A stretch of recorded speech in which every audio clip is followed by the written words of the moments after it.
मंगलम गौतमो गणी, मंगलम कुंद कुंदार्यो, जैन धर्मोस्तु मंगलम। सर्वमंगल मांगल्यम सर्वकल्याणकारकम, प्रधानम सर्वधर्माणां, जैनम जयतु शासनम। जैनम जयतु शासनम, जैनम जयतु शासनम। संसार में पतित था, गुरु ने उठाया, अज्ञान का तिमिर था, गुरु ने मिटाया। आचार्य है तरण तारण ज्ञानधारी, विद्यादि सागर गुरु जय हो तुम्हारी। विद्यादि सागर गुरु जय हो तुम्हारी। विद्यादि सागर गुरु जय हो तुम्हारी। बोलिए देवादिदेव 1008 आदिनाथ भगवान की जय। देवादिदेव 1008 24 तीर्थंकर भगवान की जय। संत शिरोमणि आचार्य गुरुदेव विद्यासागर जी महामुनि राज की जय। समस्त आचार्य संघ की जय। 3 कम 9 करोड़ मुनिराज की जय। पूज्य मुनि प्रशांत सागर जी महाराज की जय। द्वादशांग जिनवाणी माता की जय। अहिंसामय विश्व धर्म की जय जय जय। हम सभी अति उत्साह से, प्रसन्नता के साथ अपने व्यस्ततम जीवन में थोड़ी देर के लिए आनंद विभोर होकर अपने जीवन का कल्याण करेंगे, मार्ग प्रशस्त करेंगे, लक्ष्य बनाएंगे। हमारे जीवन का लक्ष्य क्या है आप सबको मालूम है। क्या है हमारा लक्ष्य? हम सबको उस सिद्ध अवस्था को प्राप्त करना है जिसको पाने के बाद दुख कभी आता ही नहीं, सुख ही सुख रहता है। वो अपनी बात चल रही है। तो कल अपन ने निरंतर अपने आत्मा के जो पतन के कारण थे, जो अनादिकाल से हमने जाना नहीं था कि रात्रि भोजन की फल क्या है, पाप क्या है, पानी न छानने का क्या पाप है, जिन्हें देव के दर्शन न करने से क्या होता है, शरीर को न मान के अपना मान कर कुगुरु कुदेव को मानना, इनका फल क्या है, सब अच्छी तरह से अपन ने जान लिया है। एक आत्मा के आविष्कार का जो मेन कारण होता उनको समझ के अब उनको छोड़ के अब अपन अपनी नींव मजबूत बना रहे हैं। इसके माध्यम से, जिनवाणी के माध्यम से। क्या कैसे बना रहे हैं? क्यों? हमने अपने विचारों में एक निर्णय ले लिया है कि जो भी कुछ हो, मैं गलत कर रहा हूं, मैं भगवान की वाणी पे श्रद्धा ना करके अपना पतन कर रहा हूं, इतना तो हम रोज स्वीकार कर लें, इस चीज को तो मान लें।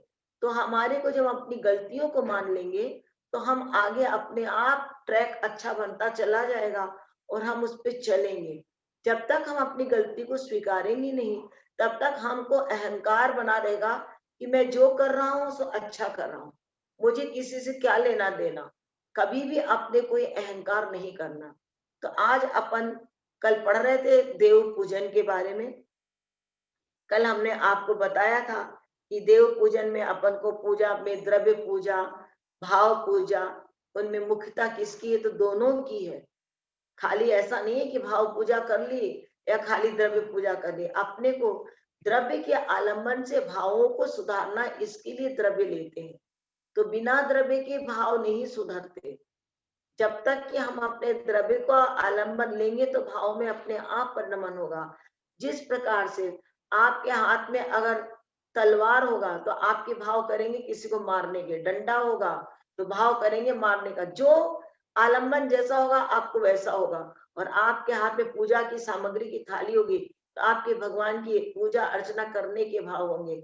जिनवाणी होगी तो भगवान की भक्ति करने के भाव होंगे। और नौवेल उपवास होगा नॉवेल होगा, टीवी में देखेंगे तो आपके वैसे विचार बनेंगे। तो द्रव्य का आलंबन किसके लिए जरूरी है? भावों को सुधारने के लिए। तो इसके लिए हम घर में भी बैठ करके, जो कोरोना हो रहा है, तो कोरोना में भी हम घर में बैठकर खाली बिना द्रव्य के बैठ के पूजा नहीं करना, द्रव्य धो के थाली सजा के बकायदा मंदिर में जैसा बनाते हैं वैसा अपने घर के कोने में भी एक स्थान बना ले। परमानेंट अभी 2-3 महीने के लिए बना ले, मालूम नहीं है ये कोरोना कब जाएगा, कब मंदिर खुलेगा, अपनी सुरक्षा अपने हाथ में है। तो आपने ये मत सोचो कि अभी 15 दिन की बात हो जाएगा। पूरे इंतजार करते करते मार्च से अब तक हो गए 9 महीने और अभी भी पता नहीं है। तो इसलिए कब तक हम इस तरह से अपने आप को ढीला बनाएंगे? धीरे धीरे पुराने संस्कार हमारे नहीं तो मिट जाएंगे। हमने जो संकल्प नियम लेके रोज मंदिर जाते थे, पूजा करते थे, स्वाध्याय करते थे, कितनी मुश्किल से अपन ने पुरुषार्थ करके अपने जीवन में एक रूल बनाया था, अपने जीवन में एक अनुशासन बनाया था, और ये कोरोना आके सब टूट गया, सब गड़बड़ हो गया। तो टूटा नहीं, मंदिर ही तो नहीं जा रहे हैं, घर में करेंगे और घर में भी हम वो भावना पाएंगे, भगवान की फोटो लगाएंगे, जिनवाणी को विराजमान करेंगे और करेंगे पूजा। देव सास गुरु की होती है वैसे जिनवाणी है, उन्हीं में नौ देवता गर्भित है, उनको मानेंगे। लेकिन अपने भावों को, अपने अनुशासन को तोड़ेंगे नहीं, अपने संकल्पों को जो बनाया है उस पर हम अमल करेंगे। तो देखो, आपको प्रतिकूल परिस्थिति में भी आपने धर्म का साथ नहीं छोड़ा, तो आपके पुण्य का फल ज्यादा। एक व्यक्ति सब अनुकूलता मिलती है तो करता है धर्म, और एक व्यक्ति प्रतिकूलता है तो करता है धर्म। तो इनमें बड़ा कौन? जिसको अनुकूलता मिल गई, जो कर रहा है, वो कोई बड़ी बात नहीं है। बड़ी बात तो जब है जब प्रतिकूलता है, मंदिर भी नहीं मिल रहा, जिनवाणी भी नहीं मिल रही, गुरु भी नहीं मिल रहे और कुछ नहीं मिल रहा, तो हम पुराने संस्कारों को जगा दें, स्वच्छंद हो जाए खाने पीने घूमने फिरने उनमें, क्योंकि मंदिर बंद है? नहीं, कैसे भी करके मुझे अपनी पूजा पाठ अर्चना भक्ता मर्जी जाप, मंदिर में नहीं मिल रहा घर पे करेंगे। तो ये प्रतिकूलता में भी अनुकूल बनाइए, कहने का मतलब ये है। ये बिल्कुल भी प्रमादी नहीं बनना, बिल्कुल ढील नहीं देना कोई भी। जितने लोग सुन रहे हैं सबको बारंबार मेरा कहना है कि जो आप लोग यहाँ सुन रहे हो, स्वाध्याय करने बैठे हो, तो इस स्वाध्याय के माध्यम से अपने जीवन का निर्माण करना। जहाँ बैठो वही मंदिर है, अंदर आपके परमात्मा का वास है, आपका घर ये मंदिर है, आपका शरीर ये मंदिर है, और अंदर आपकी परमात्मा वो भगवान की मूर्ति है। उस मूर्ति को आंख बंद करके साक्षात्कार करो, उसे परमात्मा बनने की योग्यता, उसको उसी रूप में देखो, तो देखो आपको कितना आनंद आएगा, प्रसन्नता होगी। तो वही भाव लेकर के आज अपन आगे चल रहे हैं कि कल पढ़ रहे थे अभिषेक में वैज्ञानिक कारण क्या है। हमने सब पढ़ा, अभिषेक 4 प्रकार के, जन्माभिषेक, राज्याभिषेक, दीक्षाभिषेक, चतुर्थाभिषेक। इसमें मेन क्या? चतुर्थाभिषेक बहुत महत्वपूर्ण है। भगवान के केवल ज्ञान होने के बाद अपन करते हैं, उनका गंधोदक जी लगाते हैं, अपन जन्माभिषेक का भी लगाते हैं, लेकिन राज्याभिषेक का नहीं लगाते हैं अपन। तीर्थंकर राजकुमार वो वो तो एक व्यवहार में किया जा रहा है, वो बात है। वो सदगृहस्थ उनका करा, वो सम्मानजनक है ऐसा। तो कह रहे हैं अभिषेक में वैज्ञानिक कारण क्या है? तो कह रहे हैं प्रत्येक धातु एवं पाषाण की अलग अलग चालकता होती है, यानी उसकी विशेषता होती है। अतः जब धातु या पाषाण की प्रतिमा पर जल की धारा छोड़ते हैं तो धातु या पाषाण के संपर्क से जल का आयनीकरण हो जाता है, उसका चार्ज हो जाता है, मंत्रित हो जाता है वो जल। उस आयनीकरण से युक्त जल यानी गंधोदक को, गंध यानी खुशबूदार, उदक माने जल, खुशबूदार कैसे होगा? भगवान जिन्हें भगवान रिद्धिधारी है, तपस्या वाले, तो उनके शरीर से स्पर्श होती इसमें भी चमत्कार पैदा हो जाता है। और उससे भी ज्यादा चमत्कार आपकी श्रद्धा में, आपकी भक्ति में, कि आपको गंधोदक जी के प्रति कितनी श्रद्धा है। वही गंधोदक जी, मैना सुंदरी ने 700 कुष्ठ रोगियों को पति के साथ इलाज किया श्रद्धा के साथ। वही गंधोदक जी हम भी जिन्हें भगवान के मंदिर से अभिषेक पूजा के बाद लाते हैं, पर हमारी श्रद्धा उतनी बलवती नहीं है। मैना सुंदरी की बलवती क्यों थी?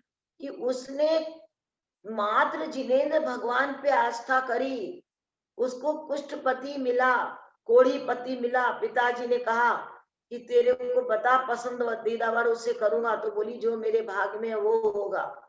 पिताजी को क्रोध आया कि मैं इसको बड़ा किया, इतना ध्यान रखा, खिलाया पिलाया, इतने सब व्यवस्था दी, उसके बाद भी मेरा नाम नहीं ले रही है, कह रही मेरे जो भाग में वो होगा।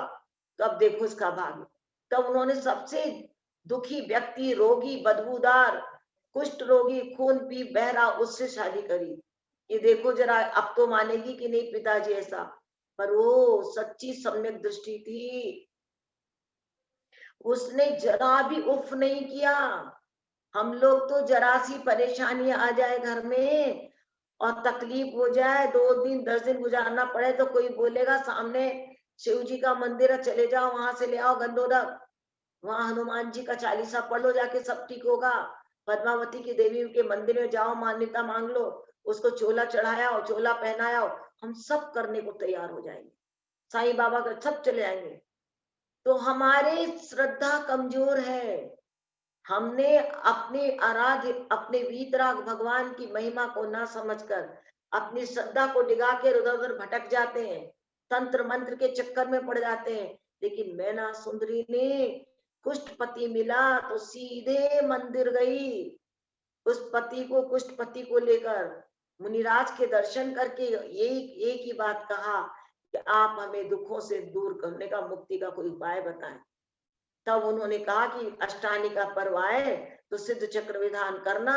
तो श्रद्धा भक्ति से गुरु के वचन झूठे नहीं हो सकते, नहीं झूठ होए मुनि के वैना, करके श्रद्धा श्री सिद्ध चक्र की ठानी। हमारे पास है ऐसी श्रद्धा नहीं, हम तो इंतजार करते ही नहीं। हम तो 2 दिन 3 दिन देखेंगे, मन चलायमान है, तुरंत डिग जाएंगे। अपनी मन में दृढ़ता रखना सीखे हम, चाहे कितना भी हो, सच्चे सम्यक दृष्टि बने कि मैं वीतराग भगवान के अलावा कहीं जाऊंगा ही नहीं, चाहे कुछ हो जाए। संसार में शरण 4 ही है, अनंत सिद्ध साधु और केवली प्रणीत धर्म जिनवाणी में, और कोई नहीं। तो आपका इतनी श्रद्धा भक्ति से बोलने से ही पावर दुख का कम होने लगता है। ये परीक्षा होती है हमारी कि हम कितने गहरे पानी में हैं। हम प्रतिकूलता में जीना जानते कि नहीं? तो प्रतिकूलता में जीना जानो, जो प्रतिकूलता में यानी विपरीत परिस्थितियों में भी धर्म को नहीं छोड़ता, वो है सच्चा धर्मात्मा। तो हमें सच्चा धर्मात्मा बनना है कि दिखलावटी वाला, कि बाहर से तो धर्म का ढोंग रख रहे हैं, आचरण कर रहे हैं, ये कर रहे हैं, और अंतरंग में तमाम चारों तरफ दिमाग बसा हुआ है। वो अच्छा, उनका धर्म अच्छा, साईं बाबा अच्छे, वो भी अच्छे, वो भी बड़े, वो भी बड़े।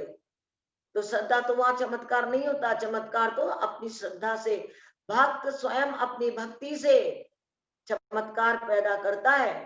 तो मैना सुंदरी की भक्ति में चमत्कार था। तो 700 कोड़ियों का पति के साथ सबका दूर किया, ये तो ज्वलंत उदाहरण है। तो अपन को भी ऐसे श्रद्धा भक्ति ऐसे ही बनाना।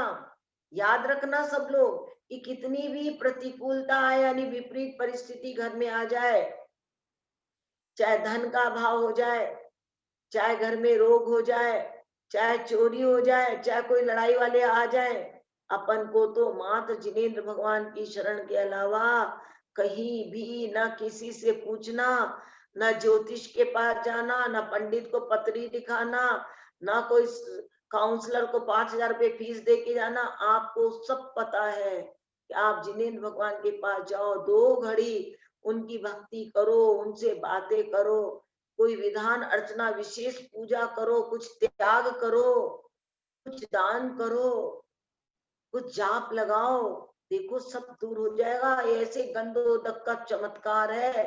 आप भगवान की शांति धारा करके, आज जो वर्तमान में इतनी शांति धारा का हो रहा है चमत्कार, कराते रहते हैं लोग, तो ये श्रद्धा भक्ति का विषय है, उसी से दूर होता है। तो अपनी श्रद्धा भक्ति बना लेना, तब उत्तम अंग में लगाना। पूरे गंदे दो को पूरे सिर से नीचे तक नहीं, कहीं भी कोई लोग पेट पे, हाथ पे, पीठ पे, पूरे पे लगाते हैं। मंदिर में खड़े बनियान ऊंचा करके पूरे पेट में नहीं लगाना, उत्तम अंगों पे लगाना। उत्तम अंग कौन से हैं? मस्तक पे, यहाँ और यहाँ, यहाँ लगाना। आंख पे भी नहीं लगाते हैं, तो ऐसे लगाना तो, और श्रद्धा भक्ति से मंत्र बोल के निर्मलम निर्मलीकरणम पवित्रम पापनाशनम जिन गंधोत्कम वंदे अष्ट कर्म विनाशकम, मेरे सारे कर्म दूर होंगे, इतने श्रद्धा भक्ति से करो। उस समय बात नहीं, चमत्कार नहीं, कुछ नहीं, मात्र यही त्याग करो, दान करो, देखो और विधान करो, 3 चीज करो, आपके सारे ग्रह दूर हो जाएंगे। आजमा के देखो। अब अभिषेक का फल बताइए, देखो ये भी वही बता रहे हैं। मैना सुंदरी ने गंधोदक से अपने पति श्रीपाल सहित 700 कोड़ियों के कोड़ को दूर कर दिया था। किसकी वजह से? श्रद्धा भक्ति से। गंधोदक तो आप भी लेते हैं, रोज लगाते हैं, सब ले जाते हैं घर, लेकिन वो वाली भक्ति श्रद्धा नहीं है। हमने 10 दिन गंधोदक लगाए और 11वें दिन कोई बोलेगा अरे तेरे अभी तक ठीक नहीं हुआ, वो तो 4 दिन में ठीक हो गए थे, हनुमान चालीसा पढ़ा था, वो वहां साईं बाबा क्या गए थे, 1 घंटे में चमत्कार हो गया था, तो चल चल भाई वहां चले, वहां चल, तो तुरंत चल देंगे। भक्ति हमारी कमजोर है, डावाडोल है, तो वो नहीं करना। हमेशा दृढ़ रहना, मेरा कर्म है, कोई गाढ़ा कर्म होगा, वो उदय में आ रहा है, तो मैं ज्यादा पूजा अर्चना करूंगा, त्याग करूंगा, लेकिन इस दर को नहीं जाऊंगा। तेरे दर को छोड़कर किस दर जाऊं मैं, सुनता मेरी कौन है, किसे सुनाऊं मैं। ये वाली विश्वास करके जाओ। जो मनुष्य जिनेन्द्र देव के अभिषेक क्षीर सागर के जल से करता है, वह स्वर्ग विमान में उत्पन्न होता है। मनुष्य जिनेन्द्र देव का क्षीर सागर के जल से करता है, तो अपन अभी क्षीर सागर तो है नहीं, तो क्या करते हैं, कुएं का जल लेते हैं और उसमें मंत्र से उसको मंत्रित करके क्षीर सागर का जल कर देते हैं। उसको तो जरूर उसको मंत्रित करना चाहिए। जो भाव पूर्वक जिनेन्द्र भगवान का अभिषेक करते हैं, वे मोक्ष के परम सुख को प्राप्त करते हैं परंपरा से। अत्यंत भाव से करना चाहिए। देखो जिनको अभिषेक करने का सौभाग्य मिला है पुरुषों को, वो कभी भी ये ना सोचे कि अरे अभी तो कोरोना हो रहा है, कहीं कोविड का है, नहीं जाना भैया, जो जा रहा है जाए, मैं नहीं जाऊं। नहीं, आप भगवान के पास जाइए, सुरक्षा से जाइए। अभिषेक मिल रहा है, समाज के लोगों ने व्यवस्था बनाई है, 2-2 लोगों को बुलाते हैं, हमारे यहाँ हर दिन 2 नए लोगों को बुलाते हैं। क्रम बना दिया है कि भाई 100 लोग हैं समाज के करने वाले, रोज 100 करते थे, तो अब उन 100 को 2-2 में बांट दिया, तो 1 महीने में 1 का नंबर आ जाता है। तो ऐसे करना, आलस मत करना, आंसुओं से करना कि भगवान कितने दिनों बाद आज आपके चरण छूने को मिले, और भक्ति से करना। जिस समय भगवान जिनेन्द्र के अभिषेक करने आए, शांति धारा करने आए, कौन मंदिर में आया कौन नहीं आया ये नहीं देखना, एक ही भाव बनाना, उनका अभिषेक पाठ करना, मंत्र पढ़ना, अहो भाग्य मानना, भगवान से बात करना, मंदिर की व्यवस्था बनाना, ऐसा। तो मोक्ष परंपरा से मोक्ष सुख मिलता है भगवान के अभिषेक करने से। जब विशल्या नामक कन्या के स्नान के जल से लक्ष्मण को लगी शक्ति दूर हो सकती है, तो क्या जिनेन्द्र भगवान के अभिषेक के जल से प्राप्त गंधोदक से अष्टकर्म की शक्ति दूर नहीं होगी? सोचो जरा, विशल्या को क्या था, सिद्धि थी कि उसके शरीर का जल निकलेगा तो उसको कोई लगा लेगा तो रोग दूर हो जाता था, लेकिन जैसे उसने लक्ष्मण से शादी कर ली, वो सिद्धि खत्म हो गई। क्योंकि तब तक वो पवित्र थी, और शादी करते ही अपवित्रता आ जाती है, तो उसके बाद उसकी शक्ति दूर हो जाती है। तो जिनेन्द्र भगवान के अभिषेक के जल से अष्टकर्म की शक्ति दूर नहीं होगी, ये विश्वास करके जाओ तो होगी होगी होगी। ये सोच के जाओ कि बस भगवान मुझे जाना ही नहीं, जो मैं कहूँ और सो तो न मिटे उरझार, मेरी तो सो बनी ताते करूं पुकार। भगवान से बार बार कहो, अपने दुख की व्यथा कहो, मांगो मत। दुख दूर करने के लिए भगवान के पास आएंगे, क्यों कि मेरे भाव विचलित हो रहे हैं, मेरे परिणाम नहीं शुद्ध हो रहे हैं, मैं पहले जो आनंद से पूजा पाठ करता था अब मन नहीं लगता। हे भगवान, नहीं ऐसा नहीं, यही मेरा सब चला गया। अगर धन दौलत जाए कोई फर्क नहीं पड़ता, शरीर में रोग लगे कोई फर्क नहीं पड़ता, लेकिन भगवान जिनेन्द्र की अभिषेक पूजा में आनंद नहीं आ रहा तो फर्क पड़ना चाहिए कि ये क्यों, मेरे कौन से पाप कर्म का उदय है, जो पहले भाव बनते थे वो अब क्यों नहीं बनते। निरंतर बढ़ने चाहिए था आनंद, अब तो उल्टा घट रहा है, तो कहाँ गलत हूँ। तो वापस भगवान के पास ही श्रद्धा भक्ति करते रहो, पुनः आपका खोया हुआ आनंद वापस आ जाएगा। लेकिन दर को छोड़ के मत जाना कहीं और, यही करना, दूसरा मत करना। हाँ, अर्थात अवश्य होगी। इससे जिनेंद्र भगवान के अभिषेक करने से हमारे पाप कर्म के जो मैल लगे हैं वो जरूर दूर होंगे। कह रहे गंधोदक जी बंदनी क्यों है? गंधोदक को इतना क्यों रिगार्ड देते कि पैर नहीं लगना चाहिए, सिर पे लगाओ, ऐसे रखो, क्यों है? तो कह रहे जिन बिंब प्रतिष्ठा की विधि में, जिन बिंब यानी पंच कल्याणक की प्रतिष्ठा की विधि में, पंच कल्याणक के माध्यम से तप कल्याणक के दिन, अंगन न्यास एवं ज्ञान कल्याणक के दिन बीजाक्षरों का आरोपण एवं मंत्र न्यास विधि में प्रतिमा में मंत्रों का आरोपण दिगंबर मुनि के द्वारा किया जाता। अपन देखते ही हैं, मुनिराज वहां करते हैं, सब बैठते हैं, लगते हैं। अभी इंदौर में था तो हमने देखा था, कितनी थी, 600 मूर्तियां थी। 600 मूर्ति के वो जब सूर्य मंत्र दिया जा रहा था, क्या दृश्य था वो, देखने लायक था। तो वो पूजनीय हो जाती है। तो ऐसे वो मुनि के द्वारा जो उनको मंत्र न्यास विधि प्रतिमा में आरोपण किया जाता है, वो जलाभिषेक की धारा से जो जल प्रतिमा जी पर गिरता है, उन मंत्रों एवं अभिषेक के समय उच्चरित मंत्रों का प्रभाव जल में आता है। ये बीजाक्षर का बहुत प्रभाव है। रम बीजाक्षर का आश्रय करता शांतिनाथ पूजन, घम बीजाक्षर का आश्रय ले करता शांतिनाथ पूजन। क्यों? ये बीजाक्षर है, इनकी बहुत कीमत है। इसीलिए तो कहते हैं कि ये बीजाक्षर इतने हैं, अपन भी ये हिंदी के अखबार, ये मैगजीन, पत्रिका, ये जितनी आती है, इनको घर में इधर उधर पैर नहीं लगाना। इनको कोई झूठी कूटी चीज बांध दी, पोटली बांध दी, वो कर दी, नहीं। ये सब इनमें बीजाक्षर है, इनसे जिनवाणी की रचना हुई है। ये बहुत कीमती चीज है, इनका विनय करना है। कभी भी अखबार पर पैर नहीं लगाना, कोई कागज मिल जाए लिखा हुआ, पैर नहीं लगाना, बीजाक्षर है। तो अपन क्या करें, अखबार की जगह वो नहीं करना, अंग्रेजी अखबार आता तो उसको यूज कर लेना, हिंदी अखबार को तो सुरक्षित ही रखना, पैर नहीं लगाना। सब बीजाक्षरों से भरा हुआ है वो। आपका कितना विनय उसके प्रति, बहुमान है, ये देखा जाता है। इनसे अपने शास्त्रों की रचना हुई इन शब्दों से। इसलिए उस समय उच्चरित मंत्रों का प्रभाव जल में आता है, वह बंदनीय हो जाता है। ऐसी उसकी महिमा है गंधोदक जी की। और जिस समय शांति धारा रो करे तो वही भावों में डूब के करना चाहिए। ये नहीं कि कौन आ रहा है कौन नहीं आ रहा देखे, वो नहीं देखना कभी भी। तो ऐसे गंधोदक जी जरूर ले। बेटा कर रहा है, पूज्य मुनि सुधा सागर जी कहते हैं आपके पति कर रहे हैं तो अपने पति के हाथ से गंधोदक जी ले। बेटा कर रहा है, बेटे के हाथ से ले। जो अपने परिवार के सदस्य उनसे गंधोदक जी अवश्य लें, धन्यवाद दें कि देखो भैया, अहो भाग्य, मेरे घर के बेटे ने मुझे आज गंधोदक जी बना के दिया। ऐसा चमत्कार श्रद्धा भक्ति में हो जाता है। और गंधोदक जी का एक बार नहीं, कई बार चमत्कार देखा गया है। अपन भी देखते हैं, करते हैं, जब तो तत्काल अपने को शांति मिल जाती है। गंधोदक जी लगाते हैं, विश्वास श्रद्धा होगी तब। इस बात को याद रखना, मेरी बात को। श्रद्धा की इसी से ही होगा, जिद्दी बन जाना उस समय। कोई कितने भी बोले जिद कर लेना, नहीं मेरा तो इलाज इन्हीं से ठीक होगा। आप देखो कैसा नहीं होगा, आपकी श्रद्धा बलवती हो गई, होगा, जरूर होगा। आह्वान स्थापना सनिधिकरण क्या है एवं ये किस प्रकार से किया जाता है? जो अपन पूजा करते हैं तो भगवान को कहते हैं ना, ओम रीम देव साज गुरु समूह अत्र अवतर अवतर समोष इति आवाननम। तो ये बता रहे हैं, आवानन भगवान के स्वरूप को दृष्टि के समक्ष लाने का प्रयास करना। जैसे मान लीजिए आपने बीस तीर्थंकर भगवान की पूजा करी, अब यहाँ बीस तीर्थंकर तो नहीं है, लेकिन जो भगवान वेदी में विराजमान है वही है सिमंदर स्वामी, वही है जिनवाणी माता।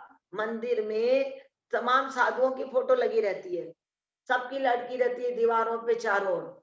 और हम लोग क्या करते हैं, जब मुनि राज का अर्घ चढ़ाते हैं तो भगवान को देखने के बजाय वो फोटो देख के फोटो को यूं करके अर्घ चढ़ाते हैं।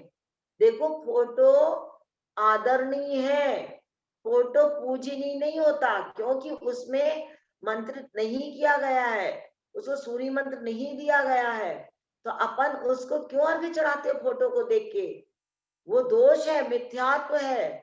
अपन को जिनेंद्र भगवान सामने साक्षात विराजमान है, उनके अंदर नौ देवता गर्भित है, सूर्य मंत्र में सब कुछ दिया गया है। अकृत्रिम चैत्यालयों की स्थापना है, कृत्रिम की है, 20 तीर्थंकर है, वर्तमान के 24 तीर्थंकर है, जिनवाणी है, जिन धर्म है, जिनागम है, सिद्ध है, अरहंत है, सब है उनमें।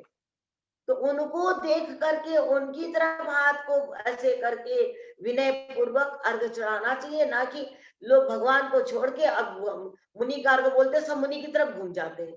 अब कितनी बार बोले मंदिर में, रोज कितना समझाए, लोग भूल जाते हैं। मुझे बड़ा मन में पीड़ा होती कि भैया भगवान के सामने भगवान खड़े हो, फिर तुम फोटो की तरफ जाके अपने पुण्य को क्यों हल्का कर रहे हो? वो नहीं करना। तो मंदिर जी में भी फोटो आदर नहीं है, पूजनी मतलब पूजा की योग्य नहीं है, हाथ जोड़ सकते हैं बस। तो ऐसे आह्वानन मतलब भगवान के स्वरूप को दृष्टि के समक्ष लाने का प्रयास करना आह्वान। तो अब आपने मान लो सिमंदर स्वामी की करी, अब सिमंदर स्वामी तो वेदी में है नहीं, तो कैसे नहीं है? जो आपके मूल नायक भगवान आदिनाथ है, पार्श्वनाथ है, चंद्र प्रभु है, जो भी है, उन्हीं में सिमंदर स्वामी है। तो उनको उस समय सिमंदर स्वामी देखो, तो देखो आपके कितने भाव ज्यादा लगेंगे, खूब अच्छे भाव लगेंगे। उसी में सब नंदीश्वर दीप की जिनाल है, मान लो आप नंदीश्वर दीप की पूजा कर रहे हैं, तो मूर्ति तो यहाँ नहीं है, तो यही तो है, इनके अंदर सब गर्भित है, सब इनको सूर्य मंत्र के द्वारा किया गया है, सब स्थापना की गई है, आरोपण किया गया है इनके अंदर। 3-3 4-4 घंटे लगे, इसलिए घर में गंधोदक जी छिड़कना चाहिए, क्यों नहीं छिड़कना, लेकिन जमीन पे गंधोदक जी नहीं गिरना चाहिए, अभिनय नहीं होना चाहिए। घर में चारों ओर नमोकार जब नया घर बनता है तब करते हैं, अब रोज रोज क्यों करना? रोज क्या जरूरत है करने की? आगे नया घर बनता है, शुद्धि करते हैं, जो भी दोष लगे, हिंसा हुई है तो घर की शुद्धि कर ली, फिर किसी विशेष अवसर पे शांति धारा करी तो कर ली। डेली आके ऐसे करना तो अभिनय हो जाता है। ऐसे गंधोदक का वो गड़बड़ नहीं, अपने भाव अच्छे बनाओ। तो आवानन स्थापना, उनके स्वरूप को हृदय में विराजमान करना। अब आपने विश्व तीर्थंकर की पूजा करी थी, तो अब आपको क्या करना है? सामने भगवान को देख के अपने हृदय में उनको विराजमान कर लो कि विद्यमान विश्व तीर्थंकर आपके सिमंदर स्वामी हृदय में विराजमान है, ताकि अब पूजा करेंगे तो उन्हीं का अपन गुणगान करेंगे। सन्निधिकरण, हृदय में जो भगवान विराजमान थे उनके स्वरूप के साथ अब एकाकार यानी एकमेक हो जाना। घरों में भगवान एवं अधूरा रह गया, सुनाई नहीं दे रहा। अपने घरों में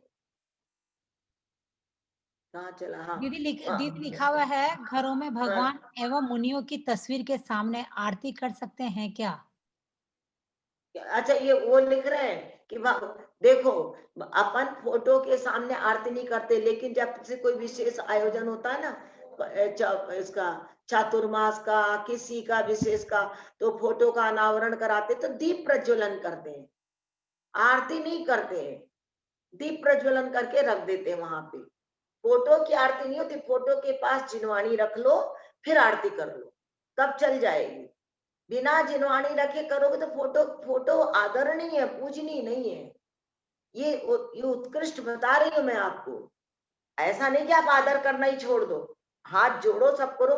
क्योंकि देखो अब लिखा ना कि क्यों वो बंद नहीं होती, क्योंकि उनमें बीजारोपण नहीं हुआ है, उनके आरोपण या बीजाक्षरों का होना चाहिए ना, तब तो वो पूजनीय होते हैं। नहीं तो जब तक भगवान की प्रतिमा पूजनीय नहीं होती तो कहीं भी रखी रहती है, जमीन में भी रखी रहती है, वो बना रहे हैं, बाहर बरांडे में भी रखी रहती है, सब रखी रहती है। क्यों ऐसे रखी हुई है? और वही पंच कल्याणक होते ही वो आसन मिल जाता है, जय जयकार होता है। क्यों होता है? क्योंकि बीजाक्षरों का आरोपण हो गया है, अब उनमें पूजनीयता आ गई है, इसलिए। तो फोटो में क्या है? उनको देख के बहुमान होता है, मेरे आराध्य हैं, मेरे भगवान है, मेरे गुरु हैं, लेकिन उन फोटो को आगे आप पूजा नहीं कर सकते। ये हाँ, तो कह रहे हैं हाँ, सन्निकरण, सीधे दोनों हाथों को सही मिलाएं और अनामिका अंगुली के मूल भाग में अंगूठा रखकर आह्वान किया जाता है। ये विशेष बता रहे हैं कि कैसे करना है, ऐसे करके बता रहे। करो तो बहुत अच्छा है, नहीं तो भाव ज्यादा लगाओ, और फिर उन्हीं हाथों को पलट लेना स्थापना है। एक अंगूठा ऊपर रखकर मुट्ठी बांध लें और दोनों अंगूठों को हृदय पे लगाएं, ऐसे इस तरह से लगाएं। इसके बाद ठोना पुष्प पर ठोना पर पुष्प क्षेपण करना चाहिए। जो आपके हाथ में पुष्प है, सामने ठोना, उस पे क्षेपण करना चाहिए। आह्वान आवानन स्थापना के बाद पुष्प क्षेपण नहीं करना चाहिए। जब आपने स्थापना कर ली, अब नहीं क्षेपण करना। पुष्पों की संख्या निश्चित नहीं है कि 9 ही करना है कि 3 करना है। अंदाजे से आप ले लो, जो भी हाथ में 5 10 जितने भी आ जाए, अंदाजे से ले लो। जितना चाहे बिना गिने संकल्प के पुष्प क्षेपण करें। लोग 9 गिनते हैं, 3 गिनते हैं, ये कोई जरूरी नहीं है, नहीं करना। बिना गिने संकल्प के पुष्प को क्षेपण करें। हाँ, पूजन के बारे में अनेक विधियां प्रचलित है। पूजन के बारे में क्या है, ठोना की आवश्यकता क्यों है, तो कह रहे पूजा का संकल्प किया है, उसको पूर्ण करने के लिए जब तक पूजा पूर्ण नहीं होगी तब तक हम उठेंगे नहीं। अर्थात ठोना पूजा के संकल्प को याद दिलाता है।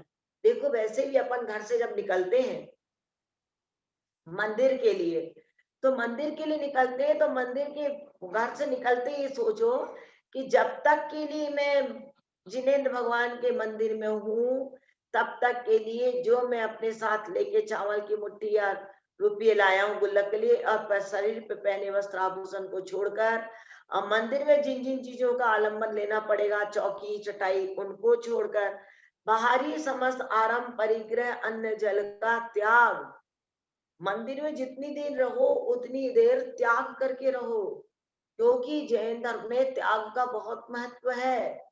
अपने यहाँ कहा है, आचार्य पूज्यपाद स्वामी ने एक कहा है अपने इष्टोपदेश में, वरम व्रतै पदम देवम ना व्रतैर्वत नारकम छाया तपस्तयोर वेदय प्रतिपाल यतोर महान।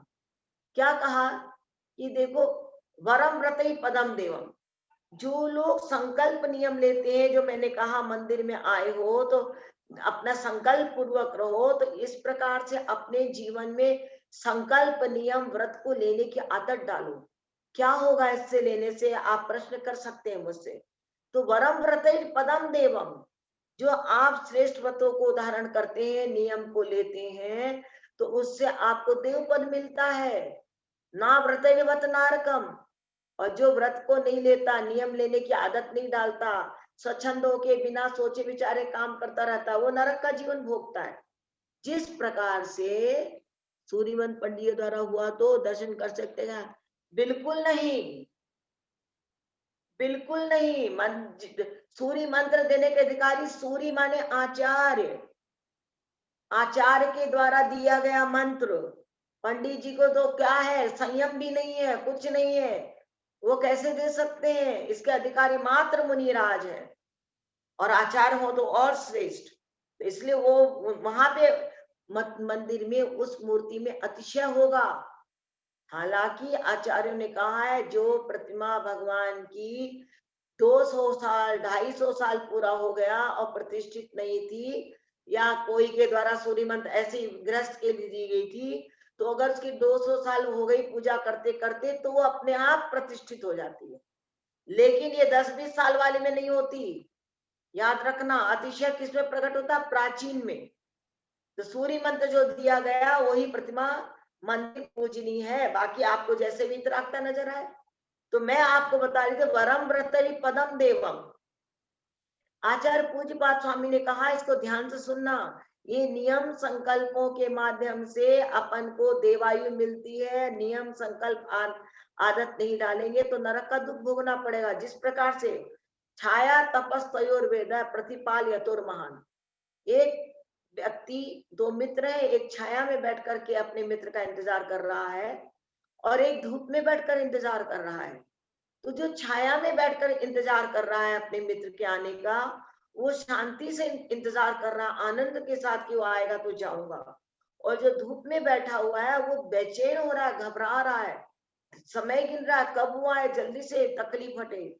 उसी प्रकार से, जिस प्रकार से छाया और धूप में बैठने वाले के उसमें अनुभव में, शांति में फर्क है, उसी प्रकार से व्रत नियम लेने वाले के अंदर की शांति, सुख अलग प्रकार की है। उसको परंपरा से तुरंत अभी नियम लिया, इस जीवन में भी सुख पाया, मर के देव बना, फिर मनुष्य बन के मोक्ष जाता है। और जिसने व्रत नहीं लिया, कुछ नहीं किया, उसको मुक्ति मिलेगी, भव्य है, लेकिन पहले उसको नरक जाना पड़ेगा, नरक के दुख भोगने पड़ेंगे।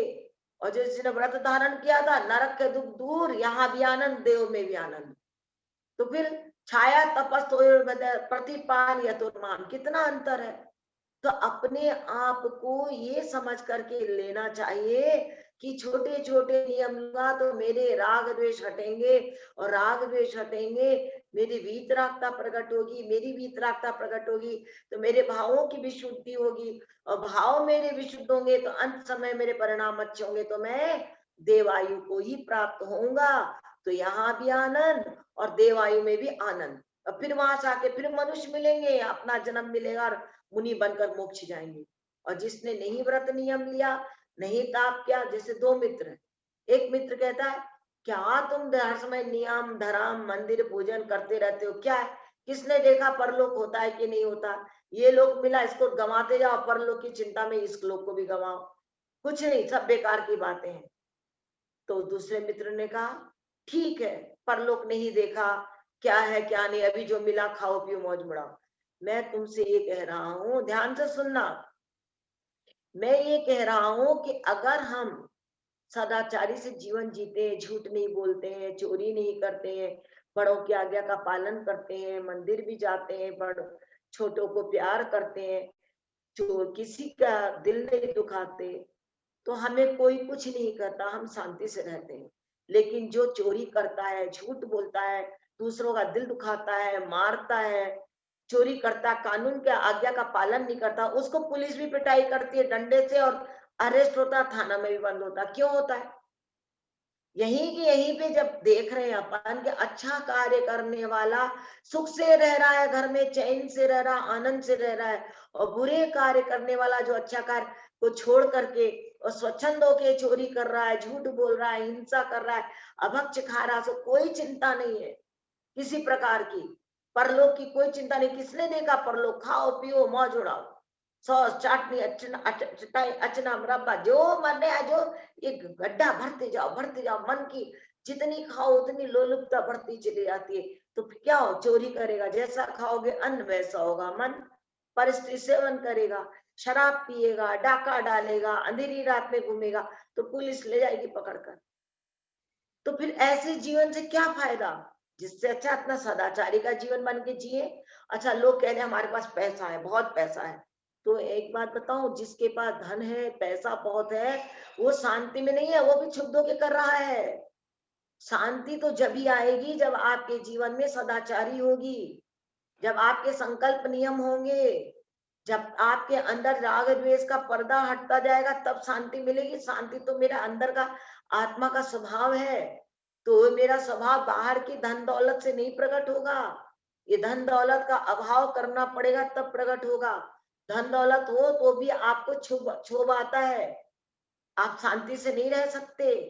आप देख लो कितने पैसे वाले धनाढ़ लोग बैठे हैं, नींद की गोली खा के सोते हैं, घर में अशांति है, लड़ाई है, वहां का वकील का उसका देना, इनकम टैक्स का, सेल टैक्स का, घर में परिवार में दुनिया जान क्या आफत। शांति किसको है? जो संतोष होकर के, कम में तसल्ली रख करके शांति से संयमित जीवन जीता है। क्या है क्या उपादेय है, भगवान की भक्ति करके ये करता है, वो है शांति का जीवन। कम पैसे में भी आनंद, जो अंदर का आनंद आता है, तो वो ये आनंद हमें परलोक में भी परंपरा से मोक्ष, नरक जा रहा उसको भी मिलेगा, लेकिन कितने दुख पाके मिल रहा। अब ये देख लो, दुख पाना है कि सुख पाना है। अपने तो कितने तीर्थंकर अभी भविष्य में नरक से ही आएंगे चलकर, तो अपने को ऐसा नहीं बनना है, तो यही समझना है। तो जो ठोना हमने संकल्प किया क्या कि जब तक हम मंदिर जी में पूजा पूरी नहीं होगी तब तक नहीं उठेंगे, तब हमको घर से ही निकलना है, तो त्याग करके निकलना है। मंदिर जी में कोई बात नहीं करनी है, पानी नहीं पीना है, जब तक के लिए अन्न जल त्याग। देखो कितना आनंद आएगा, शांति, यही बीजारोपण है शांति का। अर्थात ठोना पूजा के संकल्प को याद दिलाता रहता है, इसलिए। दूसरा, पावर हाउस से करंट सीधी घर में नहीं आती है, ट्रांसफार्मर से आती है, उच्च शक्ति से निम्न शक्ति में परिवर्तित होकर आती है। ऐसे ही भगवान से संबंध जोड़ना है तो ठोना को माध्यम बनाया जाता है। अत्र अवतर अवतर संषट इति आवाहनम अत्र तिष्ठ तिष्ठ स्थापनम अत्र मम सन्निहितो भव भव सरसनदीकरणम स्थापनम। तो ऐसे भगवान से अब बात नहीं करना, जो भी है अपने को उनसे आनंद के साथ रहना है। तो भगवान ठोना, भगवान से सीधा संबंध जुड़ जाता है और फिर आपको कुछ भी नहीं दूसरा याद आएगा, अगर आपने ईमानदारी से करा है तो। नहीं तो इधर उधर जोड़ो इस समय, इस प्लेट की सामग्री इसमें। मंदिर में जाकर थोड़ी देर के लिए तो हम जाते हैं व्यस्ततम समय में, और वहां जाकर के भी वही अपने मंदिर को क्लब बना रखा है। शास्त्रों में लिखा है आचार्यों ने कि जो लोग जिनेंद्र भगवान की वाणी को पढ़ने सुनने के बाद भी अपने आचरण में परिवर्तन नहीं लाते हैं, सुनते जैसे अभी आप लोग सब सुन रहे हैं, बैठ करके पूरे 200 सवा 200 लोग बैठ के सुनते हैं, और आप अपने आचरण में परिवर्तन नहीं लाते, आप अशुद्धि में भी इसको खोल के देख रहे हैं, या आप बैठे सुन रहे हैं तो पानी भी पी रहे हैं, मोबाइल से बात कर रहे हैं, और जाने क्या क्या अपने घर में कर रहे हैं, क्योंकि घर बैठे आसान हो गया। ये वैज्ञानिक तरीके, ये सब तरीके की जो बड़ी बड़ी चीजें घर घर आसानी से पहुंच रहा है। जो धर्म पहले तरस तरस के मिलता था अब आसानी से मिल रहा है। तो आचार्यों ने लिखा है, वो भी किसमें, सतखंडागम में धौला जी की छठी 9वीं पुस्तक में लिखा है कि जो व्यक्ति इस तरीके से बिना विनय के धर्म बांटता है, लोगों को धर्म की विनय नहीं सिखाता, उनको कैसे आचरण करना नहीं बताता, कैसे शास्त्र को सुनना नहीं बताता, उसके बावजूद भी सुनाता चला जाता है, तो वो 84 लाख योनियों में भ्रमण करता रहता है जिनवाणी सुनाने के बाद भी। वो सुनाने वाला अर्थात मैं, अगर आप उसको अभिनय करके सुन रहे हैं, आपने संकल्प पूर्वक नहीं बैठे हैं कि 1 घंटे के लिए चारों प्रकार के मेरे आहार का त्याग है, जब तक 7 से सवा 8 बजे तक चल रहा है स्वाध्याय, मैं विनय पूर्वक बैठूंगी बैठूंगा, कोई प्रकार का फोन से बात नहीं, कोई खाना पीना नहीं, कोई इधर उधर चलना नहीं, तो आपके जीवन में उतरेगा।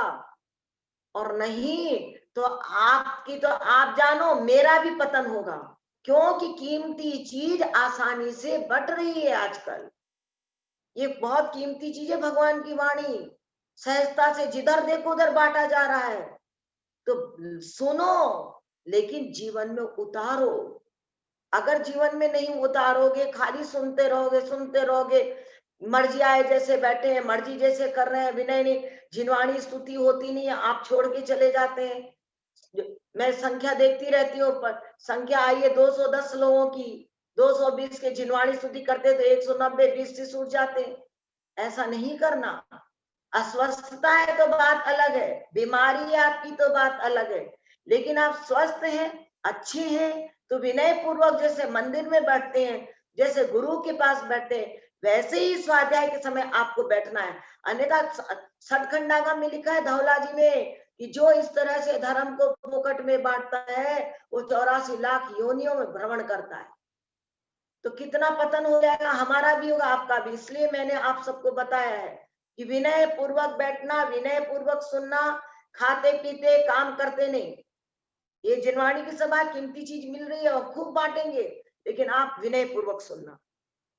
तो उसका वो उसी से आपकी क्या होगी, उच्च शक्ति से निम्न शक्ति में परिवर्तित होगी आपकी भावों से। ऐसे ही भगवान से संबंध जोड़ना है, तो ठोना को माध्यम बनाया। अभी अब ठोना तो है नहीं, हम स्वाध्याय कर रहे थे जिनवाणी के माध्यम से, ये मोबाइल इसको लैपटॉप का माध्यम बनाया।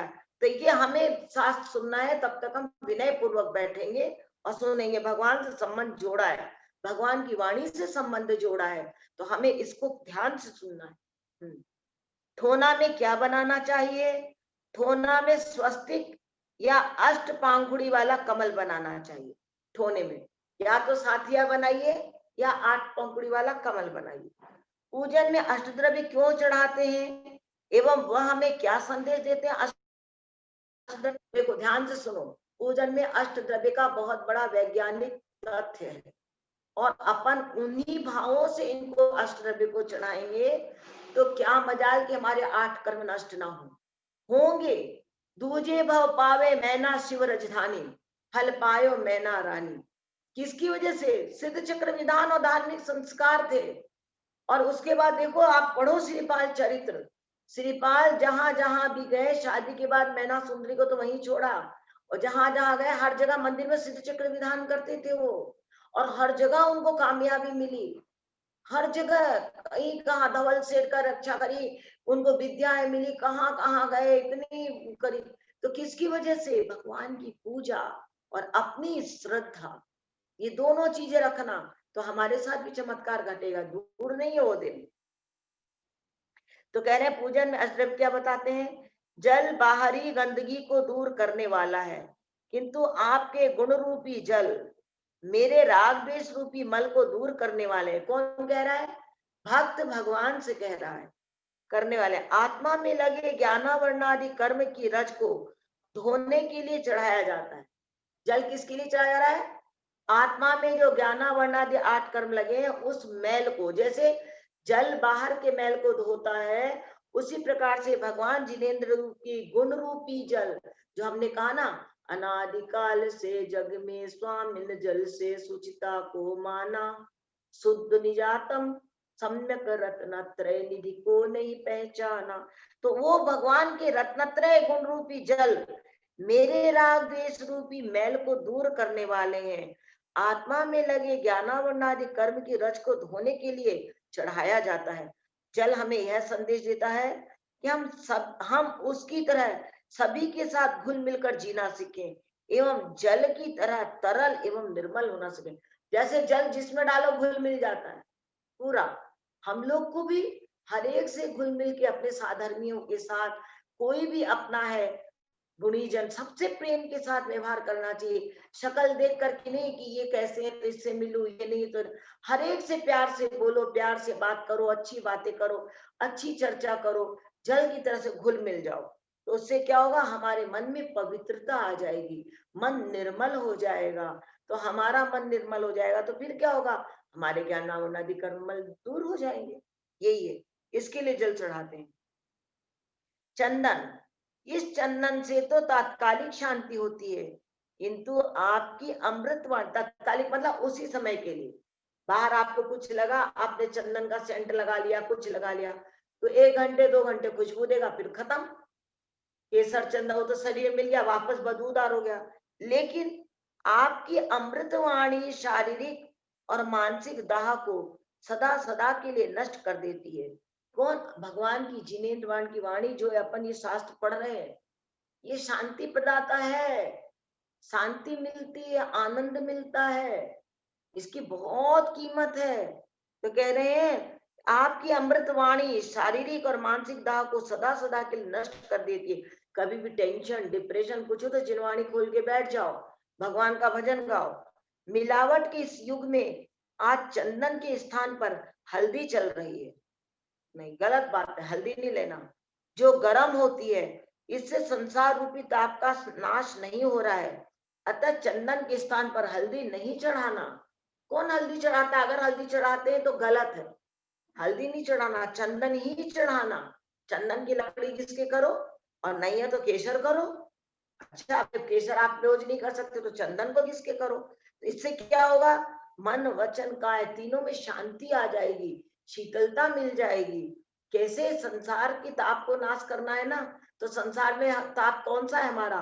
मन डिप्रेशन में है, वचन से जाने किसी को क्या बोल दिया तो वो गलत हो रहा है, शरीर में रोग लगा है, तो कैसे शीतलता मिले? तो ये जिनेन्द्र भगवान, आपकी वाणी रूपी अमृत से मुझे शीतलता मिली। अर्थात स्वाध्याय करो, वो चंदन बना के इसके लगाया, उसको चंदन को चढ़ाया। ऐसा चंदन हमें यह संदेश देता है कि उसकी तरह सभी के प्रति शीतलता अपनाए, सभी के साथ अपन मतलब साम्य भाव से प्रवेश आए। ये नहीं क्रोध करके, लड़के झगड़ के, किसी को तो प्यार कर रहे हैं, किसी से लड़ झगड़ के नहीं, सभी के प्रति शीतलता अपनाए। एवं चंदन के वृक्ष को कोई काटे तो वह सुगंध ही देता है, वैसे हम भी हो जाएं चंदन के वृक्ष की तरह से, जो मेरे पास आए खुश होकर के जाए। ऐसा कोई मुझे मारे तो उसे सुगंध के समान मीठे वचन दे सके, कोई मारे तो भी उसको अच्छी बात बोलो, उससे बदला नहीं लो, उससे कड़वी बात नहीं बोलो। बात आपको गहरी लगेगी, लेकिन जीने की कला यही है, आनंद इसी में ही है। करके देखो, बहुत आनंद आएगा। अक्षत, हे भगवान, मुझे यह छत विक्षत पद नहीं चाहिए। छत मतलब जो छूट जाता, अभिषेक पद के 2 काव्य क्या था, नहीं पढ़ पाए। हे भगवान, मुझे छत विक्षत पद नहीं चाहिए, मुझे तो आप जैसा शाश्वत पद, यानी जो अखंड, जो कभी क्षय ना हो, उसको बोलते हैं अक्षय। अभी जो पद हमें मिला हुआ है, प्रधानमंत्री का पद, कोषाध्यक्ष का पद, और जाने कौन कौन से अध्यक्ष पद मिलते हैं, तो कितने 5 साल के लिए, 2 साल के लिए, फिर वापस वहां। तो हमें वो पद नहीं चाहिए भगवान, हमें तो वो पद चाहिए। मुझे तो आप जैसा जो पद आपने प्राप्त किया है, अरहंत पद, वो चाहिए। जैसे शाश्वत पद प्राप्त हो जाए, जिससे मुझे 84 लाख योनियों में न भटकना पड़े, ये चाहिए हमें। अब जन्म मरण नहीं करना, भटकना नहीं है। यहाँ आके अपन ने समझो कितनी कितनी पुरुषार्थ करके धीरे धीरे धीरे चलकर इस प्लेटफॉर्म पर आ गए हैं। अब अपन किनारे की तरफ आ गए हैं। अब इस किनारे को पाने के बाद भी वो एक भी गलत काम मत करना बंधुओं, नहीं तो जन्म जन्मांतरों का पुरुषार्थ आपका नष्ट हो जाएगा। जैसे करोड़ों रुपया कमा करके लेकर आ रहे थे और रास्ते में लुट गया सारा सामान। कितनी मेहनत से कमा के विदेश से लेकर आए और रास्ते में सब लुट गया। वो शिप डूब गई, सब खत्म हो गया, बस जान बचा के आ गए। उसी प्रकार से हम 84 लाख योनियों में भटकते भटकते कहाँ कौन कौन सी योनि, 1 इंद्री, 2 इंद्री, तिर्यंच, नरक, पशु, शेर, हाथी, हिंसक पशु, सब बन बन के अब कोई मनुष्य जन्म में भी जैन कुल और ये बहुमूल्य जिनवाणी और बुद्धि मिली है। तो ये मिली है, तो अब हमें ऐसा पद नहीं चाहिए जो क्षय हो। अब तो हमें मोक्ष चाहिए। अब तो मुझे अखंड अक्षय पद चाहिए। इस मनुष्य पद में ही बीजारोपण करके जाना है। कौन सा? सम्यक दर्शन का। हे भगवान, मुझे अक्षत विक्षत पद नहीं चाहिए, मुझे तो आप जैसा शाश्वत पद मिल जाए, जिससे मुझे 84 लाख योनि में अब दोबारा न भटकना पड़े। अक्षत यानी सफेद चावल। ये संदेश दे रहा है कि धान का छिलका हटाए बिना अक्षत प्राप्त नहीं होता। उसी प्रकार से बाहरी परिग्रह छोड़े बिना हमें आत्म तत्व की प्राप्ति नहीं हो सकती। तो बाहर के परिग्रह को छोड़ना अत्यंत आवश्यक है। तो क्या करें, हमें तो तकदीर से मिला है, तो जो मिला है उसमें फिर मोह मत रखो, आसक्ति मत रखो, उसका सदुपयोग करो, दान पुण्य में लगाओ, अपने भोग में लगाओ, जरूरतमंद को दो, जोड़ जोड़ के मत रखो। हम तो जोड़ जोड़ के रखते हैं, आशा, तृष्णा, लोभ। तृष्णा होती कि जो पहले से कमाया था उसको जोड़ जोड़ के, संभाल संभाल के अलमारी में रखते जाते, गिनते जाते, इसको बोलते तृष्णा। नहीं करना। और फिर वर्तमान में लोभ लगा रहता, और बढ़ाए और बढ़ाए, ये मेरे पास इतनी हो गई, इतने साड़ी हो गए, इतने जेवर हो गए, इतनी 4 कंगन हो गए, ये 10 सेट हो गया, ये वर्तमान में फिर लोभ बढ़ाते जाते हैं। पहले तृष्णा बढ़ाई, फिर लोभ बढ़ा दी, फिर क्या करा अपन ने बाद में? भविष्य का सपना, मैं और बना लूं 2 मकान, आशा। तृष्णा थी पहले, सामान संभाल के रखते, वर्तमान में लोभ करा, और वर्तमान का लोभ भविष्य की आशा बन जाता है। तो आशा, तृष्णा, लोभ और आशा, ये 3 चीजों की वजह से हम अपने जीवन को बर्बाद कर रहे हैं, और इनसे हमें कुछ हासिल नहीं होने वाला है। इसलिए तृष्णा को हटाओ। किससे हटेगा? जब आप परिग्रह को परिमाण कर लेंगे, परिग्रह को कम कर देंगे, और पुण्य उदय से मिला है तो सदुपयोग में लगाओ। और जितना सदुपयोग में लगाओगे उतना परिग्रह और बढ़ेगा, तो उतना आपका आनंद बढ़ेगा। आपने अपने लिए तो आसक्ति रखी नहीं, आप तो जिनालय बना रहे हैं, जीर्णोद्धार करवा रहे हैं, मूर्ति बनवा रहे हैं, पंच कल्याण करा रहे हैं, गरीबों के लिए दे रहे हैं, चूगा पक्षियों के लिए दे रहे हैं, अपने साधर्मी के लिए कर रहे हैं। करो। आजकल तो कितना टीवी पे दिखा रहे, कितनी जगह जगह जिनालय, मंदिर, गरीब, कितने लोगों के लिए हो रहा है। तो अपने उसको लगाओ, परिग्रह को घटाओ, उस परिग्रह का सदुपयोग करो, तो पुण्य बढ़ेगा, नहीं तो नहीं बढ़ेगा। अपना समय हो गया। कल अपन आगे का पढ़ेंगे। आपको कुछ पूछना है तो पूछिए। हाँ दीदी, एक क्वेश्चन आया है। अभिषेक के हम्म, बाद भक्तामर के 2 काव्य आजकल बोले जाते हैं, क्यों बोले जाते हैं? हाँ पहले तो नहीं बोले जाते थे, ऐसा क्यों? हाँ, इसलिए ऐसा, आज वर्तमान में लोग की तृष्णा बहुत बढ़ गई है। पहले इतनी भौतिकता की चकाचौंध नहीं थी। आज व्यक्ति बहुत आकुल वाला है, आकुलता वाला, तो इधर उधर भटक रहा है। तो उसको कहा कि तू भटक मत, हमारे जैन धर्म में सब चीज का उपाय है। तेरे को क्या चाहिए? 3 छत्र का अधिपति बनना चाहता है तो छत्र त्रयम चढ़ा भगवान को छत्र, 3 लोक का अधिपति बन जाएगा, खूब पैसा आएगा। तुझे आनंद चाहिए, भगवान ने कुंदा उदात चल जामर चारु शोभम, ऐसे भगवान की गुण महिमा गा रहे तो तेरा पुण्य बढ़ेगा, तेरे सारे दुख दूर होंगे। उसके लिए तो बोलना कोई बुराई नहीं है। पहले नहीं बोले जाते थे, पहले लोगों को तृष्णा नहीं थी। आज के लोगों को है, तो उनको कहा तो भटक मत, भक्ति खूब कर। किसी भी प्रकार से धर्म में जुड़ा रहे, इस धर्म में उनको लालच देके कि यहाँ सब कुछ है, तू दूसरी जगह मत जा बस, ताकि तेरा सम्यक बरकरार बना रहे। जरूरी नहीं कि जो नहीं बोल रहा है उसको नहीं मिलेगा, जो बोल रहा है उसको मिलेगा। जो बोल रहा है तो कम से कम धर्म से तो जुड़ा है ना, पाप तो नहीं कर रहा, इसलिए उसको कराया जाता है। और ठीक है पूछो। दीदी, एक क्वेश्चन और है। एक लालिमा जी जैन करके हैं, वो बोल रही हैं कि हाँ, दीदी हम जिस गांव में रहते हैं, जहाँ हम बहुत छोटा सा गांव है, हम जहाँ रहते हैं वहाँ हमारे वहाँ मंदिर ही नहीं है, तो अब हम किस तरह से पूजा पाठ करें? हम्म, मंदिर है ही नहीं हमारे यहाँ। आपके मंदिर नहीं है तो हमने यही बताया ना आज। हाँ, आज कोविड में लोग मंदिर जा नहीं रहे, तो अपने घर का एक स्थान, पूर्व दिशा का, पूर्व ईशान कोना का कमरा, या वो कमरे में एक कोने में चारों ओर बाउंड्री बना लो, कोई टेबल बेंच लगा करके कि उसके अंदर कोई घुसेगा नहीं, कमरे में जगह नहीं, एक ही कमरा है तो, और बाउंड्री लगा लो, टेबल लगा के, वहां एक चौकी पे जिनवाणी विराजमान करो, एक भगवान महावीर की, गुरुदेव की फोटो लगाओ, और वहां पे माला रखो, और आप वहां बैठ के अष्ट द्रव्य सामग्री धो के, थाल सजा के, खूब भगवान की पूजा करो, जिनवाणी की पूजा करो, आराम से करो। आपके यहाँ कोई मंदिर नहीं है तो क्या हुआ, आपके भाव अच्छे होने चाहिए। आप जिनवाणी माँ को ही सब कुछ मान के पूजा करें। और अगर अपने घर में कभी भविष्य में कोई ऐसा पंच कल्याणक हो तो एक छोटा सा मंदिर बना ले, चैत्यालय, उसकी रोज सेवा शुश्रूषा करें। घर वाले तो ही बनवाना, नहीं तो नहीं बनवाना। मूर्ति तो ले आओ, अब पता चले पूजा पाठ नहीं हो रही तो नहीं करना, फिर तो अपने घर में जिनवाणी विराजमान करके कर लेना। लेकिन करना जरूर, छोड़ना नहीं, प्रमादी नहीं बनना। हमें, मेरे को एक ही बात कहनी है आप लोगों से, थाली नहीं लगाए और अपनी द्रव्य की डिब्बी में जल डालकर, हाँ कर लो, कर लो, कोई बात नहीं। द्रव्य को शुद्धि जरूर कर लेना डिब्बे में। देखो मैं एक बात कहूं, अगर आप थाली सजा के रखोगे ना तो आपके भाव अच्छे बनेंगे कि थाली सजी रखिए, भगवान की पूजा करें, एक एक जल चंदन अक्षत, तो उससे भाव अच्छे बनते हैं। और अगर डिब्बी रख रहे हैं तो कोई बात नहीं, डिब्बी से कर लो, कोई बात मत करो। ठीक है दीदी। अमिता दी, आपका कोई क्वेश्चन है?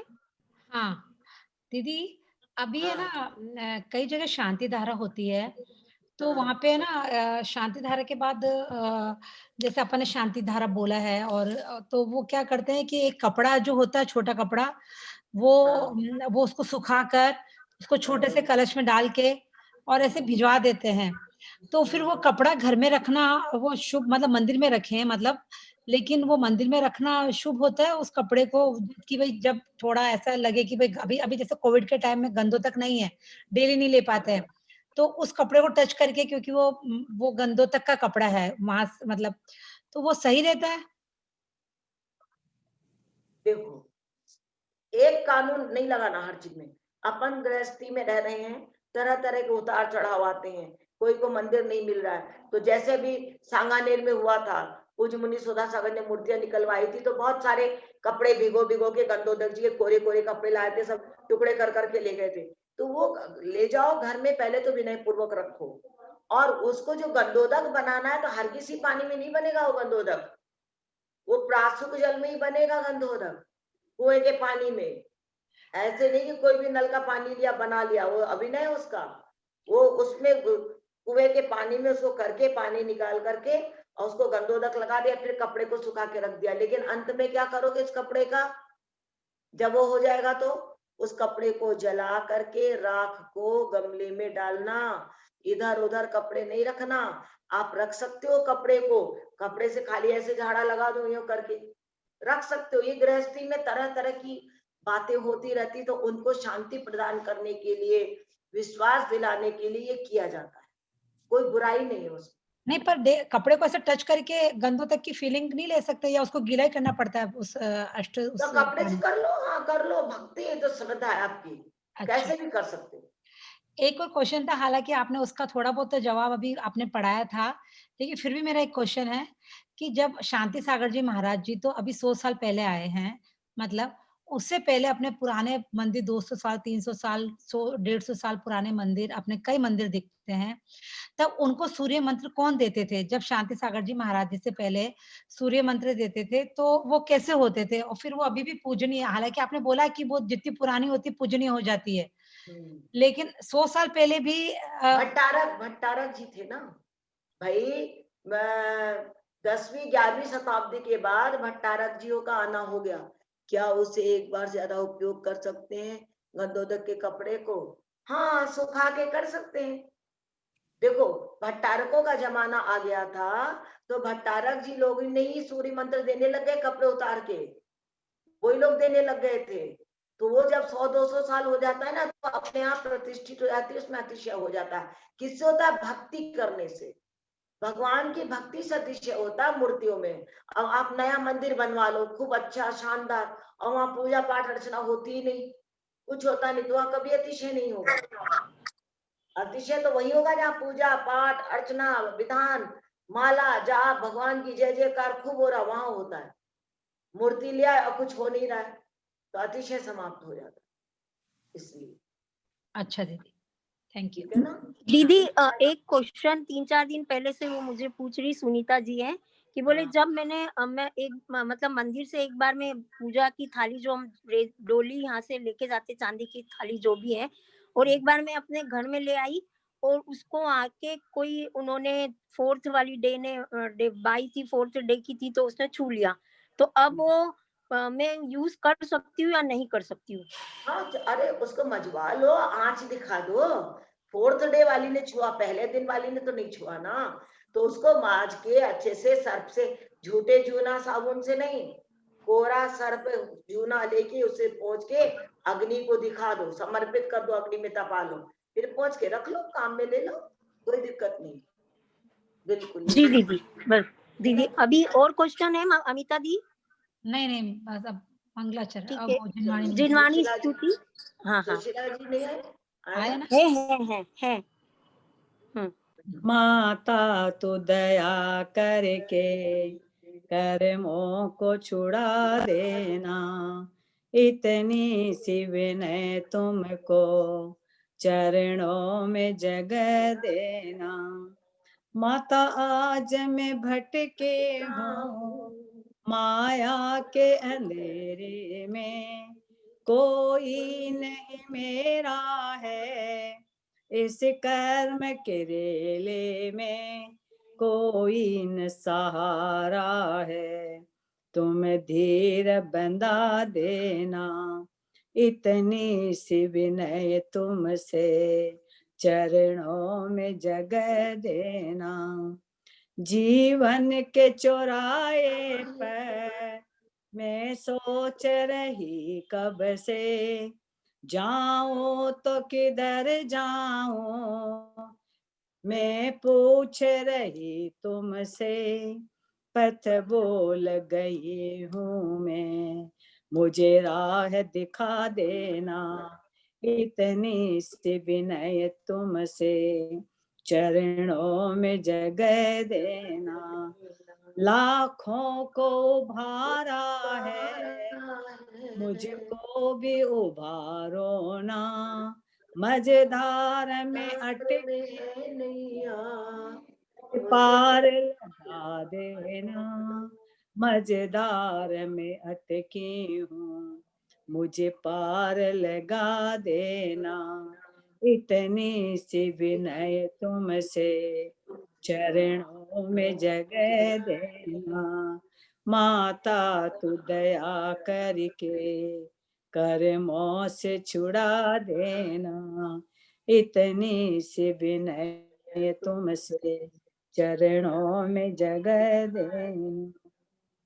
जिन वाणी के ज्ञान से तुझे लोकालो, तो वाणी मस्तक चढ़ो सदा देत हूँ दो।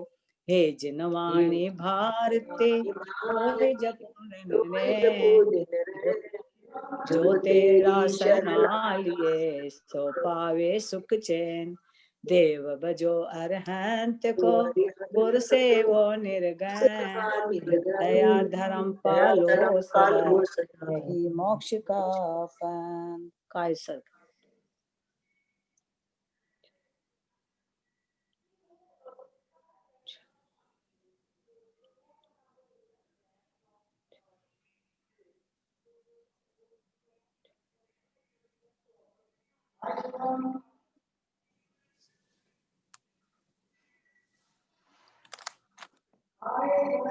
बोलिए द्वादशांग जिनवाणी जिनवाणी माता माता की की जय। जय। आदिनाथ भगवान भगवान की की जय। जय। गुरुवर विद्यासागर जी महामुनि महामुनिराज राज की की जय। जय। वंदना। वंदना। वंदना।